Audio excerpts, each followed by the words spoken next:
We're talking about fines. If you leave your Blight there, you're going to get fined in the tune of $10,000. Take a look. They treat these minor fines as essentially a cost of doing business. The new, much steeper penalties the city just approved and why neighbors are celebrating the move. It's unsightly and it doesn't look good for the neighborhood. Plus, the San Mateo County Sheriff's Defense Team starts making its case to save her job.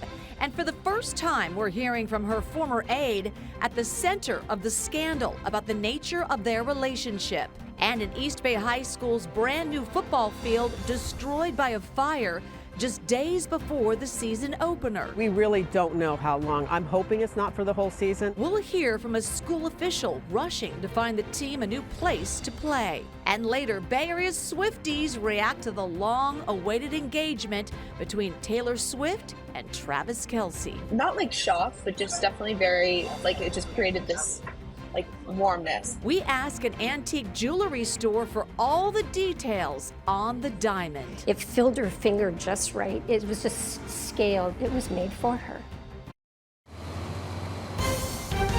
This is CBS News Bay Area with Juliette Goodrich.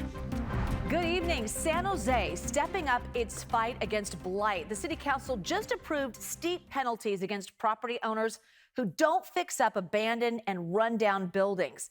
So the city already had the power to issue fines, but officials say they weren't strong enough. So today, they boosted them to $10,000 per day. That is 4 times the previous penalty. And they also increased the total maximum penalty to $500,000, 5 times the previous limit. Our Katie Nielsen spoke with one downtown property owner who hopes the steeper fines will finally wake up one of his neighbors. This old church right across from St. James Park is actually what started the city's conversation about chronic blight. It's owned by a Chinese investment company, and there hasn't really been much of an effort in terms of rehabilitation, redevelopment, or even selling the property. That's why the city is now saying increased fines could force property owners to finally clean up their act. I have one here and I have one behind me. And all they're doing is bringing down the value of our homes here.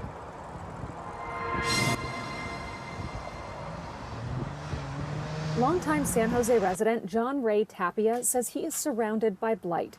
There's an abandoned house that's boarded up on the backside of his property, and there's also a burned out home next door. He says it was once abandoned and boarded up as well, but he says unhoused residents moved in and accidentally set it on fire about 3 years ago. I'd like to see them fix it up and someone else using it. Tapia says he even offered to buy the property from the owner, but the owner refused to sell, instead leaving it exactly as it is for years. It's unsightly and it doesn't look good for the neighborhood.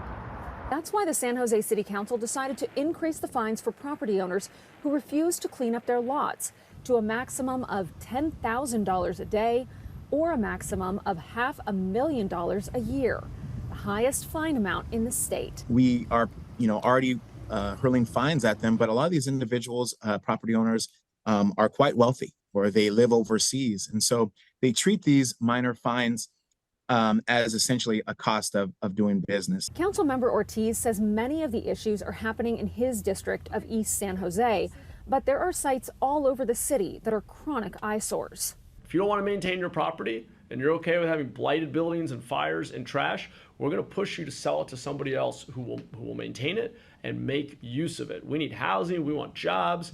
Lifelong San Jose resident Robert Tenori agrees and says the former Church of Christ scientist should be first on the city's list. The property was left abandoned for years after a failed restoration plan. There's plenty of people that could benefit from this being restored and improved upon, and for decades it seems now it's just been neglected. Councilmember Ortiz says this really is supposed to be a tool of last resort for chronic offenders.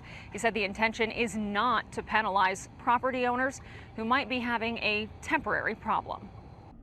Katie, thank you. So what happens when the financial penalties are not enough to motivate property owners? The city also has the power to take legal action, like what happened with a set of lots just blocks from the city hall. And then look at this. This is video from last year. This is a property on North 4th Street in East St. John.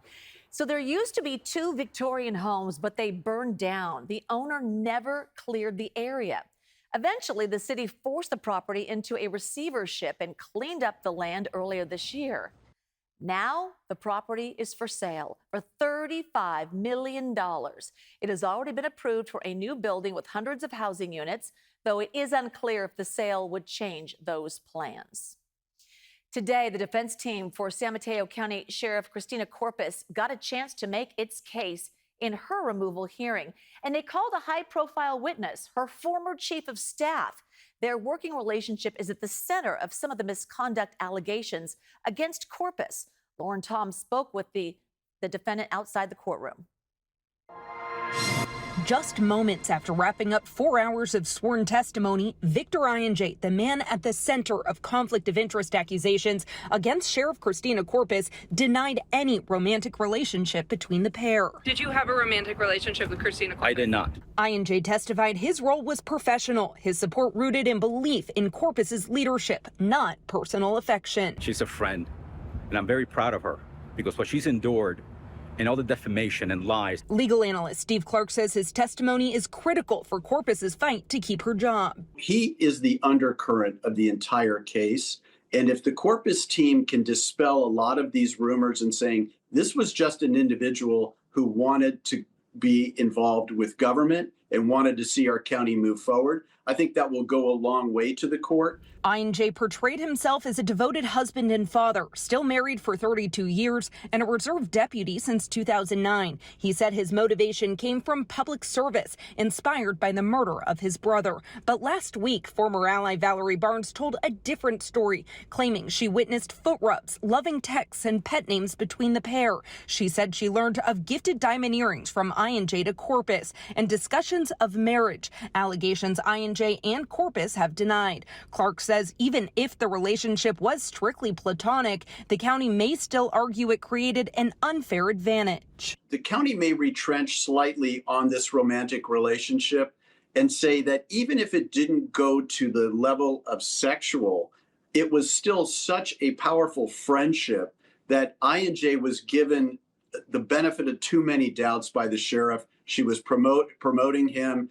She was treating him not as someone who earned these positions, but was given this because of her deep friendship. That accusation of a conflict of interest is just one of 4 the county has made to justify Corpus's removal. The county also pointed to Ianjay's lack of formal law enforcement experience, serving no time as a sworn officer, instead climbing the volunteer reserve ranks. But Ianjay defended his experience and authority within the department, insisting he gave representation to other civilian staff.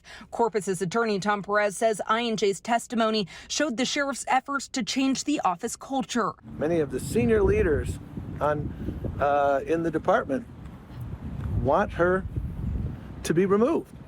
And as a result, it's very hard to enact culture change. But you know what? I'm very optimistic moving forward. It's an optimism shared by Ianjay. I declare that Sheriff Corpus is going to be victorious. Clark says in the end, it's up to the judge to determine whether their relationship, romantic or not, is grounds for the sheriff's removal. There is no smoking gun here. And I think what the Corpus team is saying is, look, this was a hit job on me, and they're trying to create this relationship that never happened. Following the hearing, the judge will give the Board of Supervisors a recommendation on whether or not Corpus should be removed from office. There's a new report out. It says crime is dropping on BART. Police say violent crime has gone down by almost 36% in the first 7 months of this year compared to the same time period last year. And that includes homicides, rapes, robberies, and aggravated assaults. So as you can see, year by year, it has dropped significantly since 2023, when crime rates were nearly as high as pre-pandemic levels. So it comes as ridership is up 12% compared to this time last year. Some BART riders say they've noticed the safety improvements, while others believe there is still work to do. It's more enforced. like they have like a designated area for like bird police so people can report things? I'm sure it's the numbers game. More crime, more people. Less people, less crime. I see it a little bit worse than post-COVID. Better than actual COVID times. BART police attribute the drop to having officers present and visible throughout the system and their new next-generation fare gates as deterrents for crime and other unwanted behavior. Waymo vehicles are now operating on Market Street in San Francisco. The robo-taxis, as well as a limited number of Uber and Lyft commercial black cars, have been allowed to operate on the street, picking up and dropping off passengers in one of 7 designated spots. They are only allowed to operate on off-peak hours. So our chopper caught a few earlier today before the evening rush. Who is Market Street for? The people! Who is Market Street for? The people! Who is Market Street for? The people! Opponents of the move to open Market Street to ride shares made their voices heard this evening. They held a protest at the Market and Montgomery intersection, saying that the Market Street corridor of the past used to be gridlocked and dangerous for pedestrians and bikers. They want the city to consider alternatives that would promote safety while revitalizing downtown. San Francisco is planning to clear out homeless encampments along 6th Street in the Soma neighborhood this evening. So this is what the street looked like just this afternoon ahead of the sweep. So notices were posted in the neighborhood warning unhoused residents that any personal belongings still here by this afternoon would be removed and taken to Public Works. So far, we have not seen any signs of that. We spoke with Jason, who says he isn't too worried about the city's encampment sweeps right now. Most you're probably going to get busted with is just paraphernalia or drugs or something. You'll be in and out of jail. Where are you going to go if they tell you to move along? Probably on the next destination. The city said it will provide housing, medical, and psychiatric care to people who need it. Still ahead here at 6, a high school football team in Concord without a home field after their brand new turf goes up in flames. It was a large improvement program for them, and that's a lot of money to literally kind of go up in smoke in a very short amount of time. Plus, it is a love story, and she said yes. And we asked a local jeweler and a wedding planner how they expect Taylor Swift's wedding to shake up the entire industry.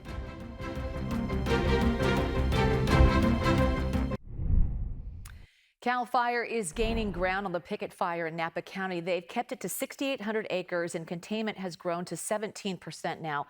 There are still more than 500 homes and buildings threatened by the fire. Napa County has declared a public health emergency due to hazardous debris from the fire. They say it could get into the watershed. So the fire is mainly burning in the burn scar from the 2020 glass fire that destroyed multiple wineries. On to the Mount Diablo High School football team in Concord. They were set to defend their league title on a brand new turf field this season. But then a giant burn scar on the 50-yard line has now made the multi-million-dollar field unplayable.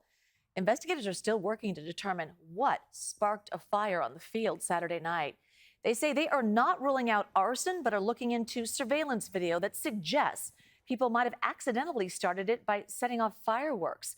School officials say they are hoping the field will be ready at some point this season, but everything is up in the air until a timeline for repairs can be set with the turf manufacturer.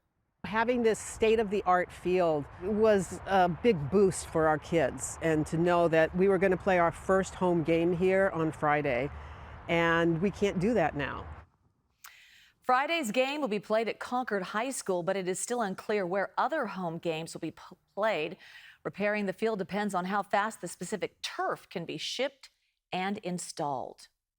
All right, there was a major announcement on Instagram today. Taylor Swift and Travis Kelce, well, they're getting married. The superstar and pro football player both released these pictures announcing their engagement. The 14-time Grammy winner and Kansas City Chiefs tight end began dating 2 years ago after Kelce attended one of Swift's Eras Tours shows in Kansas City. And Makovic has a reaction from the Swiftie crowd on the plot line and the rock.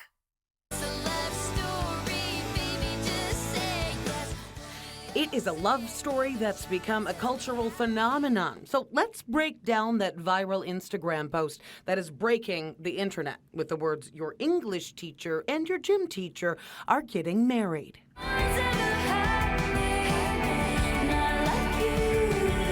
It was accompanied by the song So High School, which is rumored to be about the football superstar.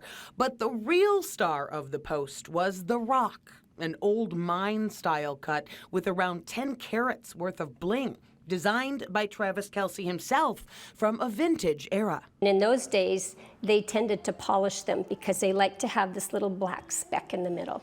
We went to Lang Antique Jewelry in Union Square to get a feel for the style. Today's stones are set quite high in these big tall prongs and stuff, but in the Victorian era it was all about the stone and making the stone big and like highlighting it in the ring, but making it a little bit more low profile, a little bit more wearable. For everything from football fandom to strumming her guitar. The owners here say this gorgeous rock already sold this morning. So how much of this might have to do with what's known as the Taylor Swift effect remains to be seen. Taylor's already been credited with influencing everything from sports to politics, and Bay Area wedding planner Camille Jacinto Hale expects her wedding to make its mark on the industry. People will be watching closely. I mean, even just her Instagram post and seeing the floral design of the engagement. This enchanted love story started about 2 years ago after the Kansas City Chiefs tight end started pursuing the singer-songwriter. I had never experienced something so mesmerizing on stage and then so real and so beautiful in person. For fans that have been following her flings and heartbreaks for the past decade, it was an affair for the ages. So what is it about Taylor Swift? That's the big question, you know. Ava Jeffs teaches a class about Swift at Stanford. I think that's the thing about Taylor. I think that she constantly shows that there's room to grow and evolve, but maintain that openness to life and experience, which I think is really unique. As unique as the love story itself, now set in stone. And the diamond is just like this perfect curve. It filled her finger just right. It was just scaled. It was made for her. All right. Swift has a new album, The Life of a Showgirl. It's coming out later this year, and Kelsey's football season kicks off next week. What if they just elope and go to Vegas? Their fans would be like, wait, what? Yeah. Are you speechless right now? Yeah, those two definitely are trying to avoid attention. Let's take a look at temperatures from today. A degree or two below average, a pleasant late August day. High temperatures inland in the 80s, even hit 70 degrees in San Francisco for only the 8th time all summer. We're looking ahead to Labor Day weekend coming up at First Alert Weather. Oh my goodness. All right. I just asked for one little update on Tropical Storm Juliet. And She's what did rooting you say? for it to make landfall. And what did you say? I said it's falling apart. You said she's falling apart. I Well, mean, you said it's falling apart. Yes. Okay. You're not falling apart. Well, you know. No, you're holding but- strong. Okay. Thank you. All right. You bet. All right. No metaphors here. Oh. Just truth. Let's take a look at what's happening weather-wise. God help me. Let's look at the satellite replay over the past several hours, and we've seen plenty of that marine layer cloud cover, but pulling away from the coast around the Bay Area, and that's going to be a trend that repeats itself over the next several days. So coastal parts of the Bay Area, some morning fog, but then afternoon sunshine. Elsewhere, all of this cloud cover appearing over the mountains of Northern California, the Sierra, off to our east into Nevada. This is all monsoonal moisture that has led to a number of thunderstorms and literally thousands of cloud-to-ground lightning strikes, and it leads to kind of a weird juxtaposition where we have flood alerts, both flood watches and flood advisories, side by side with red flag warnings for far northern California and up into Oregon. It's the potential of cloud-to-ground lightning strikes, starting new fires if there isn't enough rain along with the cloud-to-ground lightning, and then the gusty winds produced by these thunderstorms potentially fanning the flames of any new fires that get started. And of course, we already have fires that are ongoing right now. We have one up in Oregon called the Flat Fire. There is the Pickett Fire burning in northern Napa County, now 17% contained, still holding at 6,800 acres. And the larger one is the Garnet Fire burning to the east of Fresno. That has 0% containment at the moment, and that is likely going to be the one that produces the bulk of the smoke over the course of the next several days. Let's take a look at the smoke forecast, and the onshore breeze is going to continue, so the bulk of that surface level smoke being pushed away from the Bay Area. Our air quality not likely to be an issue as we head through the course of the next several days, unless more fires get started. And to focus on that, let's look at the satellite and radar loop over the past several hours and all of the cloud-to-ground lightning icons. We are talking literally thousands of lightning strikes for far northern California and into the High Sierra over the course of just the last 6 hours, and it's been the same thing for the past couple of days. But this activity should gradually shift farther and farther to the east as we head through the rest of this week. Just a hint of fog on the horizon trying to return, so we won't be fog-free, but we are going to see more sunshine peeking through even at the coast the rest of the week. Temperatures in the 60s, 70s, and 80s right now. A pleasant August evening. If you're heading out to the Giants game, likely you're already there because it starts in 20 minutes, but the weather does look nice with temperatures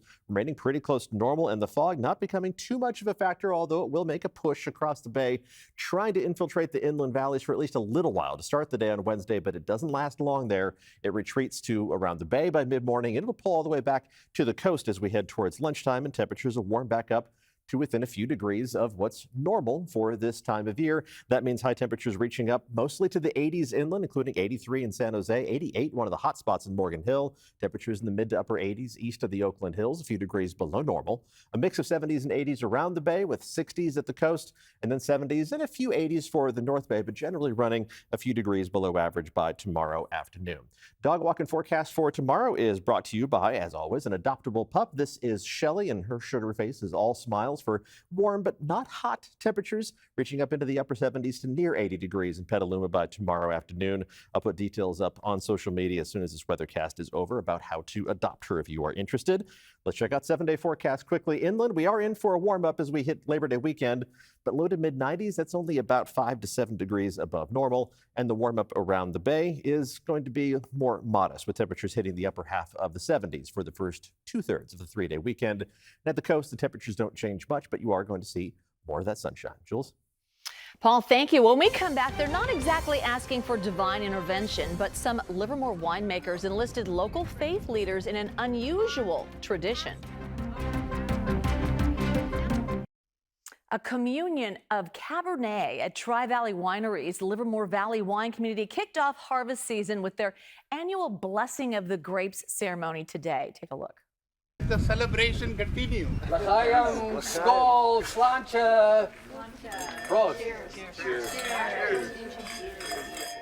Cheers. Local wine producers and interfaith leaders, they gathered at JMC Cellars to participate in the ceremony. They shared blessings, toasts, and a splash of holy water. One winemaker said it is a way to celebrate the start of the season. It's the start of harvest, and to help celebrate the start of our busy season, it's a labor of love, but it's also when all the magic happens. The blessing has been practiced for centuries in wine regions around the world. It's supposed to bring good fortune for the upcoming harvest. Cheers to all. CBS Evening News is next. We'll have more local news for you at 7 o'clock right here. We'll see you then.